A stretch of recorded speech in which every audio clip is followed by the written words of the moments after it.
ডলারের দরে বড় সমন্বয়ের পর অব্যাহত রয়েছে প্রবাসী আয়ের উপর 2.5% প্রণোদনা, যার পেছনে প্রতি বছর সরকারের ব্যয় হচ্ছে 5 থেকে 5.5 কোটি টাকা। অথচ গেল 4 বছরে রেমিটেন্স বাড়েনি প্রত্যাশিত মাত্রায়।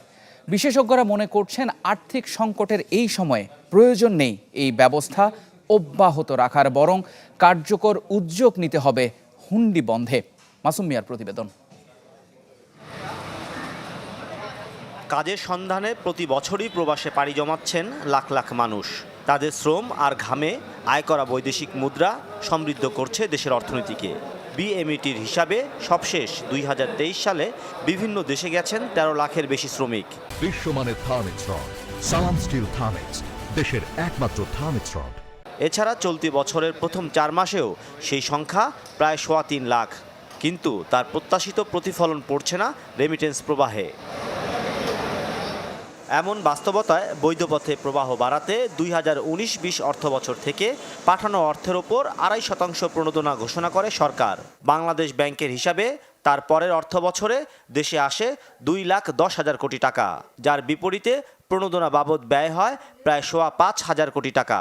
কিন্তু পরের 2 বছরে একই হারে এই ব্যয় অব্যাহত থাকলেও দেশে আসেনি বাড়তি রেমিটেন্স।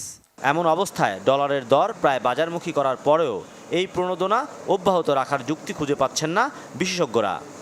আমি তুলনা করি, একটা নদীতে বালতি দিয়ে পানি দেওয়া হচ্ছে। আমি পানি ঢালতে পারবো, কিন্তু নদীর মানে জলের পরিমাণের কোনো পার্থক্য হবে না। এই অর্থটা কমপ্লিটলি ওয়েস্টেজ অফ মানি, এবং কিছু লোক এর থেকে বেনিফিট নিচ্ছে।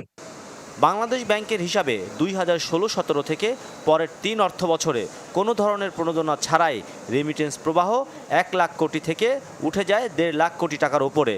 তাই বিশেষজ্ঞরা মনে করেন শুধু প্রণোদনা দিয়েই আকৃষ্ট করা যাবে না প্রবাসীদেরকে, বরং টাকা পাঠানোর প্রক্রিয়া সহজ করার পাশাপাশি কঠোর উদ্যোগ নিতে হবে হুন্ডি বন্ধে। যারা নাকি টাকা পাচারকারী, তারা তো হায়ার রেটে সেখান থেকে ফরেন কারেন্সিগুলো কিনে নিয়ে আবার সেদিকে পাঠায় দেয়, তাই না? আসলে ওইটাকে ঠেকানোর জন্য কিন্তু মূলত এই ইনসেন্টিভটা দেওয়া হয়েছে। আমাদের রেমিটেন্স যদি বাড়াতে হয় তাহলে আসলে এই প্রণোদনা একটা রুট হইতে পারে। তো সবচেয়ে ভালো রুট হবে যে যাতে মানুষ স্বাভাবিকভাবেই মোটিভেটেড হয় টু সেন্ড মানি থ্রু আপনার অফিসিয়াল চ্যানেল। বাংলাদেশ ব্যাংকের হিসাবে চলতি জুনের প্রথম 23 দিনে প্রবাসীরা পাঠিয়েছেন $2 বিলিয়ন ওপরে। মাসুম মিয়া, চ্যানেল 24, ঢাকা।